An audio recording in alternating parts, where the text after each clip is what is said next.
On a donc regardé jusqu'ici l'homme en tant qu'image de Dieu, l'homme, humanité en tant qu'image de Dieu, puis les implications que ça a dans sa relation avec Dieu en termes d'adoration, en termes de service, et comment ces deux notions impliquent une certaine forme d'éthique. Et c'est très important de se souvenir que cette éthique, elle est en quelque sorte la manifestation du caractère de Dieu dans la vie de ses créatures, dans la vie de l'humanité créée à l'image de Dieu.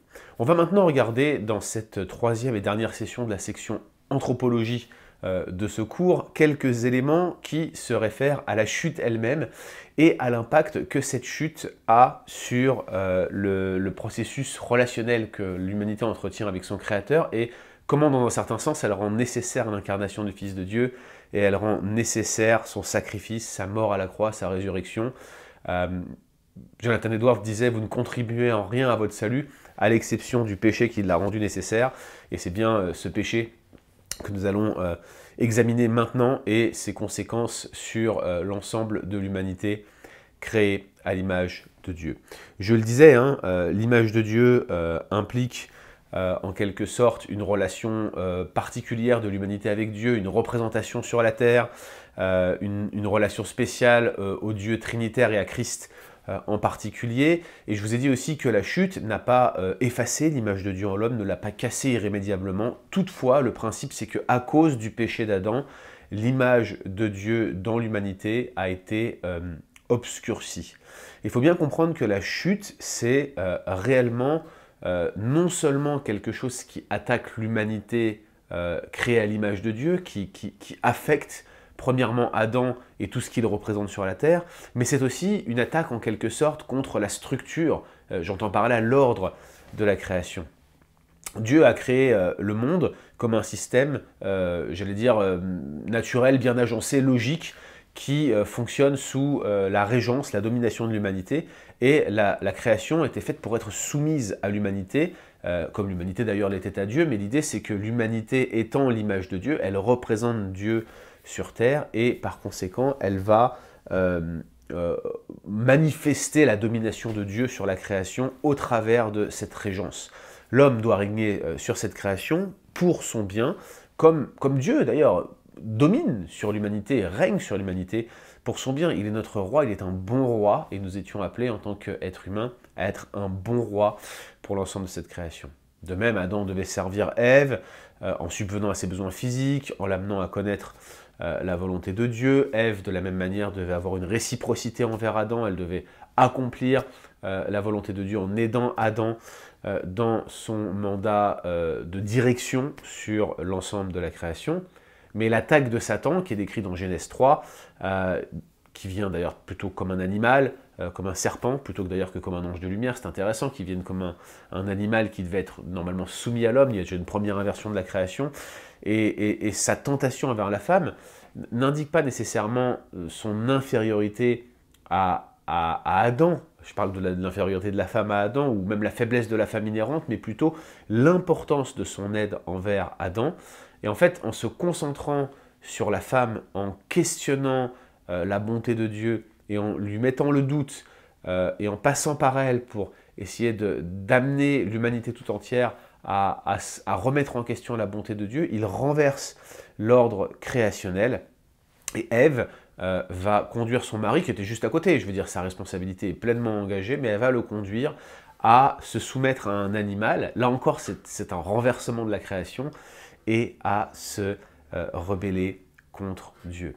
Donc, si on regarde la structure originelle de la création, c'est Dieu qui règne sur l'humanité, et vous avez Adam et Ève qui, en quelque sorte, servent le mandat de Dieu sur la terre, le représentent sur la terre, et eux-mêmes, ils dominent sur les animaux et les plantes. Mais si vous regardez ce que la chute implique, c'est un animal, qui est Satan, qui est déguisé, hein, qui va exercer une forme de domination subtile et manipulation, même on peut le dire, sur l'humanité, et l'humanité elle-même va tenter de douter de la bonté de Dieu et va tenter de tordre le bras à Dieu en lui désobéissant. Quelle était la faute d'Adam et d'Ève dans la chute finalement? Est-ce que ce fruit était si important? Ce fruit, la nature de ce fruit est discutée dans les Écritures quel était cet arbre de vie. On a un certain nombre d'articles qui circulent sur le Bon Combat et je vous renvoie vers ces écrits pour que vous puissiez creuser davantage ce sujet. Je ne vais pas aller en long et en large dans ce cours. J'ai hâte que vous vous focalisiez sur la personne et sur l'œuvre de Jésus-Christ. C'est le but de ce cours. Mais ce péché en lui-même est en fait une kyrielle de péchés concentrés en un seul, et je dirais que les deux principaux sont l'incrédulité et l'orgueil, qui vont toujours main dans la main quand vous regardez comment le péché fonctionne dans l'histoire de l'humanité. D'un côté, vous avez l'incrédulité, où Adam et Ève ont échoué quant à mettre leur confiance en Dieu pour qu'il leur donne les connaissances nécessaires dont ils avaient besoin pour accomplir les commandements de Dieu. En quelque sorte, Satan les a amenés à douter de la bonté de Dieu, à mettre en question les bonnes choses que Dieu leur donne. Il a instillé le doute dans leur esprit d'une telle manière que tous les bienfaits et tous les dons de la grâce, tous les bienfaits qu'il leur avait donnés dans la création, se sont retrouvés être renversés en quelque chose qui semblait être une forme de donnant-donnant. Ce que Satan laisse penser à Ève, c'est qu'il faut qu'elle mérite tous les bienfaits et toutes les bontés de Dieu. Mais en quoi Adam et Ève avaient-ils mérité, ne serait-ce que par exemple la création divine? C'était un acte gratuit de Dieu, complètement bénévolent, et sa bienveillance s'exerçait absolument gratuitement. Dans l'acte de création, comme dans l'acte de rédemption, comme dans notre salut qui l'entretient en Jésus-Christ, Dieu est parfaitement gracieux, il n'y a aucune contrepartie exigée autre que la foi, et la foi c'est un don de Dieu, et donc par conséquent Dieu est toujours parfaitement bon, et nous n'avons aucune raison de penser qu'à un moment ou à un autre, la bonté de Dieu serait dépendante de quoi que ce soit qui viendrait de nous. Dieu est bon en tout temps, il est toujours à l'initiative de sa grâce, comme il était à l'initiative de sa création. Il est toujours à l'initiative de la création, et il l'est encore lors de la nouvelle création.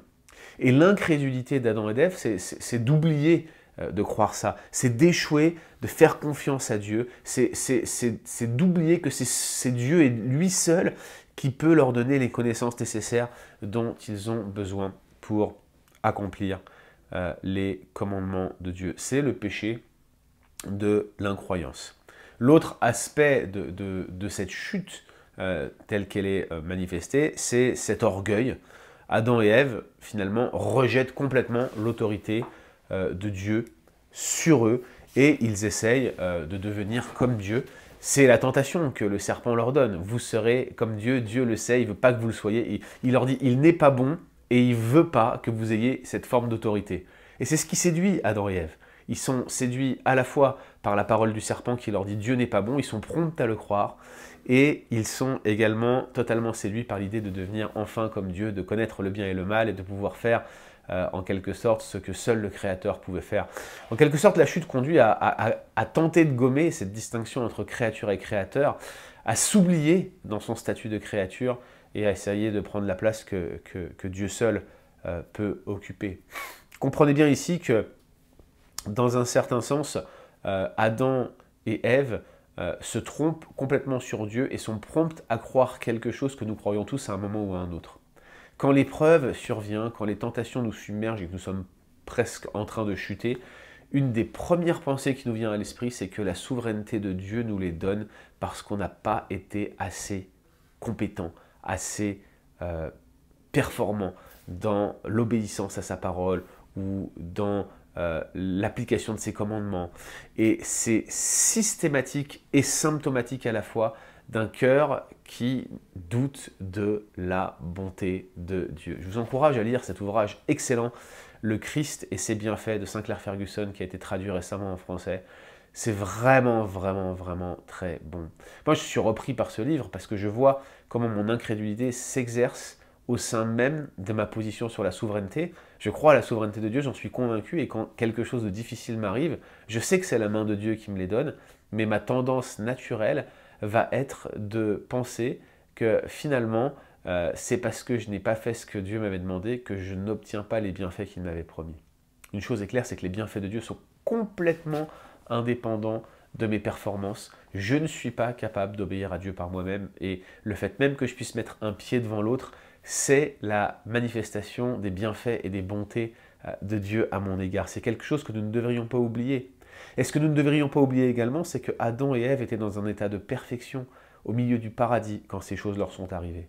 Certes, ils ont été tentés par le diable, et on pourrait ici discuter, là encore, de beaucoup de choses qui ont trait à l'anthropologie. Par exemple, est-ce que le péché a commencé seulement au moment où il cède à la tentation de Satan, ou est-ce que quelque part le péché était déjà présent, puisqu'il répond à une impulsion, une disposition intérieure que Jacques décrit comme étant en elle-même un péché. La convoitise enfante le péché produit la mort, mais pour Jacques c'est quelque chose d'intérieur.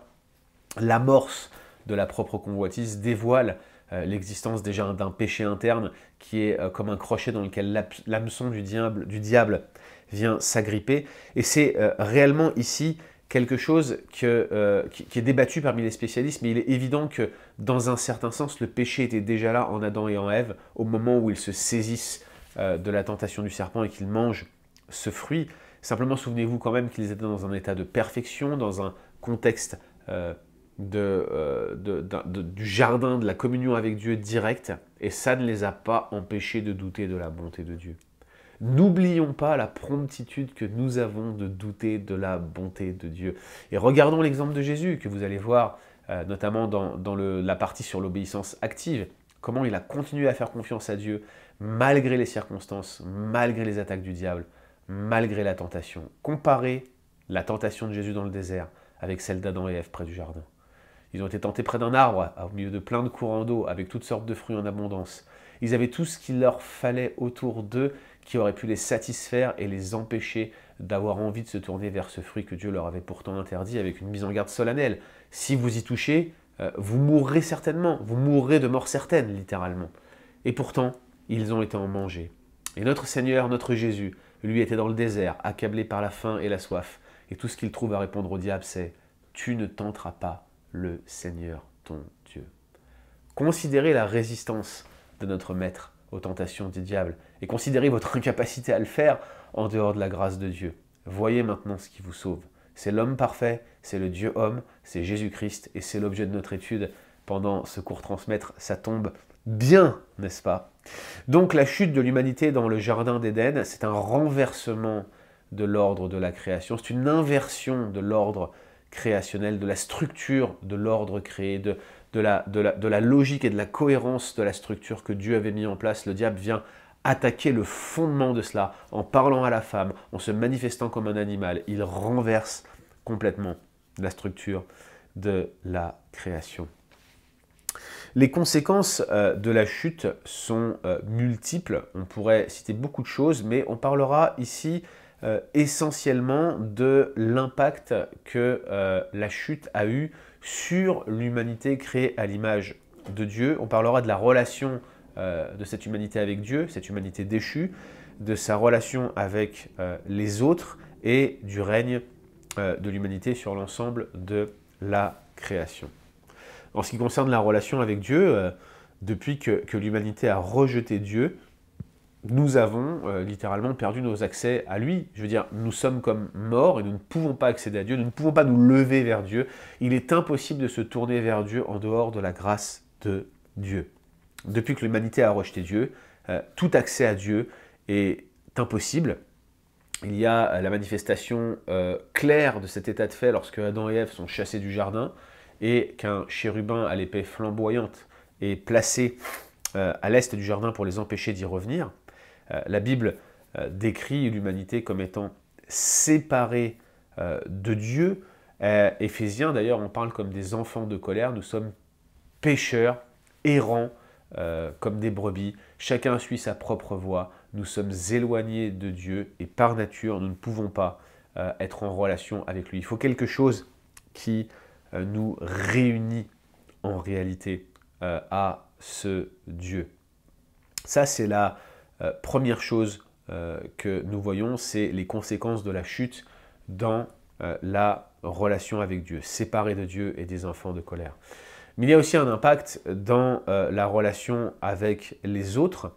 Nous faisons du mal aux autres depuis la chute, nous faisons du mal à nous-mêmes, nous faisons du mal aux autres. Adam et Ève, on le voit dans le jardin, se sont utilisés l'un l'autre, servis l'un de l'autre. Ils ne se sont pas servis l'un l'autre, mais ils se sont utilisés l'un l'autre.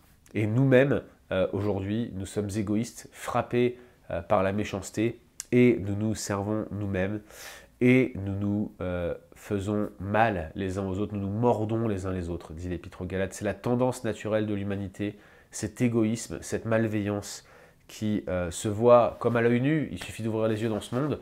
Je pensais encore il y a quelques jours comment j'allais expliquer à mon fils que les êtres humains sont des pécheurs. Je suis tellement frappé de voir sa naïveté et de voir son envie d'aller tendre les bras à tous les gens qui passent, parce qu'il est tout mignon, il est tout gentil. C'est un bébé très agréable, mais je me dis, mais comment... Enfin, je peux le surveiller jusqu'à un certain âge, vous voyez, pour l'empêcher d'aller se mettre dans les bras de quelqu'un qui soit abuserait de lui, soit serait méchant avec lui, soit aurait été blessé lui-même et le blesserait lui. À quel moment et comment je peux dire à mon fils que l'humanité c'est pourri, que finalement on est entaché par le péché, et que oui, il y a des gens bien et des personnes qui se comportent de manière morale, éthique et parfois avec des traits de génie éclatants, qui témoignent d'un reste de l'image de Dieu dans l'homme, mais d'une manière générale, l'humanité, elle est obscurcie par le péché, parce que l'image de Dieu est obscurcie par le péché, parce que la dépravation est totale dans l'humanité. À quel moment j'apprends ça à mon fils? Comment je lui explique ça? Et ça, c'est des réflexions jusqu'à ce que je vois que mon propre fils tout mignon est lui aussi un pécheur, comme disent les anglophones, a viper in a diaper, une vipère dans une couche. Et je crois qu'il y a ici la marque de la conséquence de la chute d'Adam, dont la culpabilité s'étend aux générations suivantes à cause de ce péché qui entraîne l'humanité tout entière, parce que Adam était notre représentant, tout comme Christ l'est aujourd'hui, si nous lui appartenons, si nous sommes en lui. Mais il y a cette marque indélébile du péché d'Adam. Et la conséquence, c'est de l'oppression et de la manipulation. Dès la chute, je veux dire, Dieu se tourne vers Ève et lui dit « Tes désirs se porteront vers ton mari, mais il dominera sur toi. » C'est un texte difficile à interpréter. Pareil, on va vous mettre un lien dans les ressources de cette formation pour vous indiquer cette ressource particulière sur Genèse 3,16, qui est un texte dur. Mais l'idée qui est ici, c'est que la femme voudra avoir des désirs de manipulation et d'oppression sur son mari qui ne seront pas réalisés, parce que la domination de l'homme envers la femme sera dure, rien à voir avec la responsabilité de direction qui lui avait été donnée, il va l'écraser, c'est la conséquence de la chute. Et ce qu'on voit dans Genèse 3,16, c'est que la femme d'un côté voudra manipuler son mari, le mari voudra écraser sa femme, et la chute introduit un désordre dans cette relation harmonieuse et complémentaire qui existait avant la chute, et qui se retrouve répétée dans l'ensemble des Écritures. Regardez par exemple Marc 10, 42, c'est la marque de cette domination. L'égoïsme est la marque de la création, et Paul, dans les épîtres pastorales, à Tite ou même dans 2 Timothée, avertit ses collaborateurs pour leur dire « Les gens seront fanfarons, malhonnêtes, hautains, égoïstes, amis de l'argent ». Toutes ces caractéristiques, ces listes de vices qui se succèdent sur l'ensemble de l'humanité, nous pourrions faire les mêmes constats en ayant les yeux ouverts et en considérant comment le monde va petit à petit à sa perte, tout simplement parce qu'il reproduit génération après génération les mêmes mauvais schémas qui sont eux-mêmes la conséquence du péché qui agit dans l'humanité. Donc la relation avec Dieu est ternie, brisée, nous sommes séparés de lui, nous avons perdu accès à Dieu en dehors de Christ. La relation avec les autres est bousillée. Oui, il y a des choses belles qui se passent dans ce monde, des belles amitiés, des belles relations, mais d'une manière générale, nous reproduisons le péché d'Adam en ne nous servant pas les uns les autres, mais plutôt en se servant les uns des autres, en se servant nous-mêmes et en utilisant les autres pour notre propre satisfaction. Nous nous faisons mal aux autres, et l'humanité déchue s'entretue et se fait bien des torts. Et puis ce n'est pas tout, en termes de conséquences de la chute, nous avons également ce règne sur la création qui est complètement renversé. L'humanité s'est rebellée contre Dieu, la création se rebelle, elle aussi, contre l'humanité. Dans le livre des Juges, au moment où ils vont rentrer dans le pays, Dieu les fait aller progressivement. Pourquoi? Parce qu'il ne veut pas que les bêtes des champs les dévorent. C'est mentionné dans Josué, c'est mentionné dans le livre des Juges. C'est très facile de voir les animaux qui se retournent, et c'est une forme de jugement aussi, c'est une malédiction du Deutéronome, que les animaux qui rentrent en rébellion contre l'humanité. Regardez, Genèse 3, 17, 19, Adam, c'est le jugement d'Adam, Genèse 3, 17, 19, est clairement poussé par Dieu à travailler à la sueur de son front avec souffrance et douleur, alors que le travail était une belle chose, une manière de servir Dieu, de prendre plaisir en Dieu auparavant. Voilà qu'Adam en souffre, et le sol sur lequel il se donnera tant de mal ne lui produira que des ronces, des épines, des chardons, et va finalement être pour Adam une source de profonde frustration. La création tout entière se retourne contre l'homme, et l'homme finalement retourne à la poussière d'où il a été tiré. Toute la création est décadente, toute la création s'écroule sur elle-même, et Adam lui-même témoigne de cela en mourant et en retournant au sol, comme son Dieu le lui avait dit en Genèse 3, 17, 19. On voit également que la création tout entière se retourne contre Adam et Ève, puisqu'ils sont expulsés du jardin. C'est ce qu'on voit dans Genèse 3, versets 22 à 24. Cette expulsion marque pour Adam et Ève la fin du mandat qui leur avait été donné d'étendre le jardin jusqu'aux extrémités de la terre. Il n'y a plus de jardin. Maintenant, Dieu régnera différemment. Il viendra instaurer un règne de grâce. Et finalement, ça sera beaucoup mieux. C'est ce que Pierre Sauvanchoni va vous expliquer dans la suite de ce cours. Donc ces conséquences de la chute sur la relation avec Dieu, sur la relation avec les autres, sur le règne, sur la création, sont trois sphères, ce pas les seules, mais c'est les trois principales sphères qui montrent que l'homme est complètement séparé de Dieu et ne peut rien espérer d'autre de Dieu qu'un jugement féroce qui peut s'abattre sur lui, sur elle-même, sur cette humanité, pardon. Et c'est ce que l'humanité attend en fait de la part de Dieu, car elle n'a fait que désobéir à ses commandements.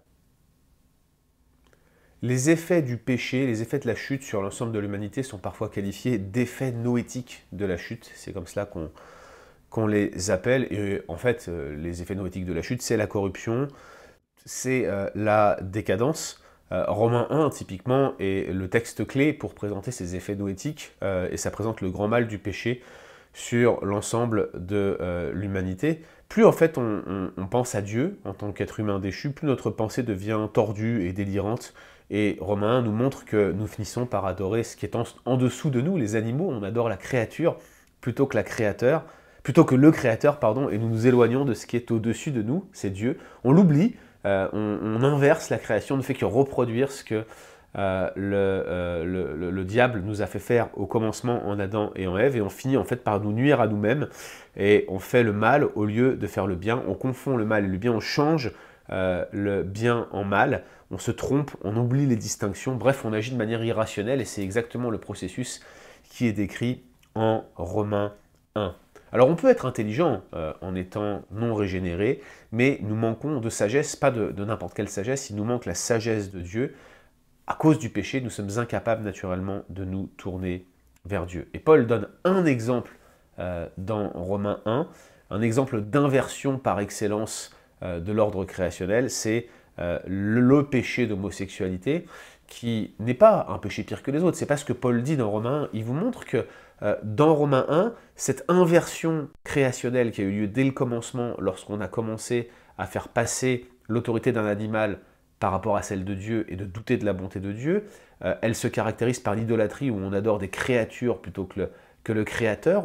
On regarde à ce qui est en dessous de nous en tant qu'être humain plutôt qu'à ce qui est au-dessus de nous.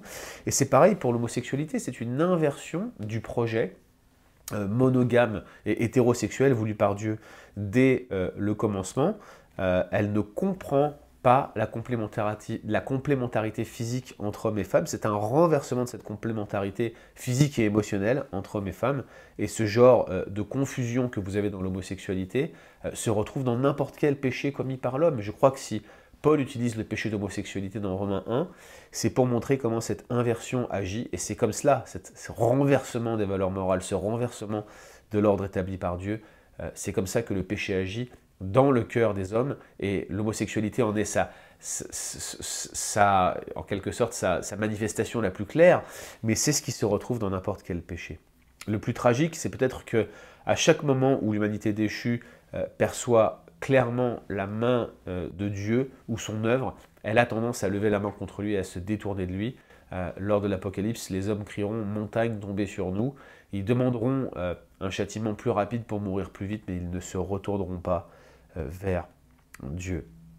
Alors, quels sont les effets du péché? Que dit la Bible à ce sujet? Prenons quelques textes ensemble, si vous le voulez bien. On va commencer par le psaume 51, versets 1 à 5. Et on va regarder toute une palette de textes comme celui-ci pour essayer de voir un petit peu ce que l'Ancien comme le Nouveau Testament nous dit à propos du péché. Regardez ce que David dit par exemple de son péché avec Bathsheba, lorsque Nathan le prophète, psaume 51, verset 2, vint à lui après que David fut allé vers Bathsheba. Il dit: Ô Dieu, aie pitié de moi dans ta bonté, selon ta grande miséricorde, efface mes transgressions. Lave-moi complètement de mon iniquité, purifie-moi de mon péché, car je reconnais mes transgressions. Et mon péché est constamment devant toi. J'ai péché contre toi seul, j'ai fait ce qui est mal à tes yeux, de sorte que tu seras juste dans ta sentence, sans reproche dans ton jugement. David avait commis un meurtre, David avait commis un adultère, et David déclare que ces péchés commis contre son prochain sont des péchés qui sont des péchés ultimement contre Dieu. Et donc le péché, l'œuvre du péché, c'est la corruption, c'est la décadence, c'est l'adultère de David, c'est son meurtre, c'est sa négation pendant plus de 9 mois, puisqu'il a eu le temps d'avoir un enfant qui est né et qui a grandi un peu. Bref, dans le psaume 51, David connecte ses péchés à sa décadence, à sa dépravation, à son éloignement de Dieu. Les effets noétiques de la chute, c'est notre incapacité naturelle à nous tourner vers Dieu, c'est notre intelligence obscurcie qui nous empêche de saisir les vérités de Dieu. C'est ce que Jérémie décrit dans le chapitre 17, verset 9. Il dit: « Le cœur est tortueux par-dessus tout et il est méchant. Qui peut donc connaître ce cœur ?» Là encore, hein, pour le prophète Jérémie, il y a un dédale dans notre cœur que personne ne peut réellement solutionner. Il y a un nœud que personne ne peut démêler. Il n'y a que Dieu qui puisse, par son doigt plein de guérison, défaire ce qui est complètement noué de cette manière-là. Il est impossible de plaire à Dieu dans notre état naturel. Il est impossible de trouver Dieu dans notre état naturel. C'est ce que Romains 8, verset 8 dit. Ceux qui vivent selon la chair ne sauraient plaire à Dieu. Si vous vivez, si vous vous maintenez dans cet état naturel dans lequel vous êtes tombé, vous ne pourrez pas vous tourner vers Dieu. Et c'est Jésus qui confirme cette vérité. Quiconque se livre au péché est esclave du péché. Vous êtes englué dedans.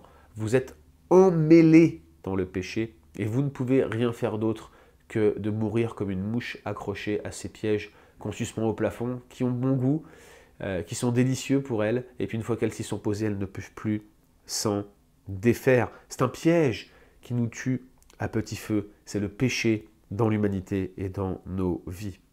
Quelles sont les conséquences du péché? Eh bien, c'est que nous sommes morts par nos offenses et par nos péchés. Et vous avez ici l'image même du pourquoi vous ne pouvez pas vous lever et vous tourner vers Dieu. Eh bien, c'est tout simplement parce que vous êtes naturellement mort.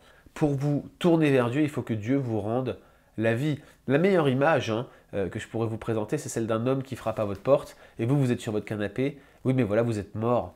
Vous ne pouvez plus bouger.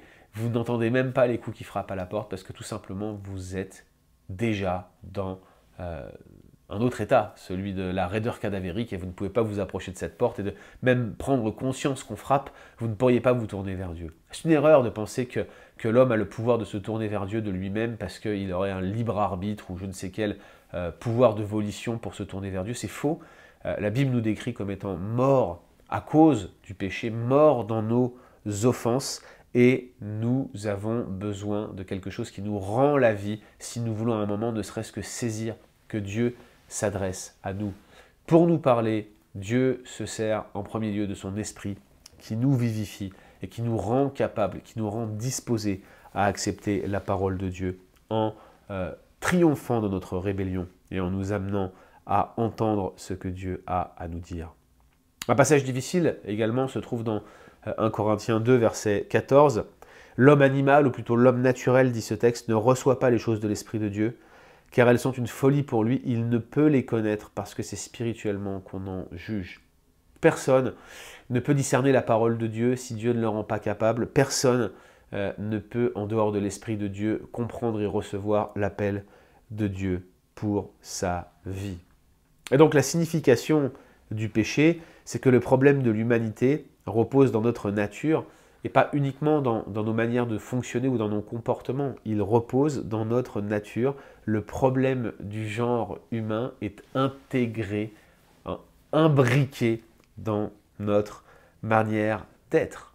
C'est clairement l'image de la perversion, la manifestation de la perversion de l'image de Dieu. Elle est défigurée, elle est tachée, elle est déchue.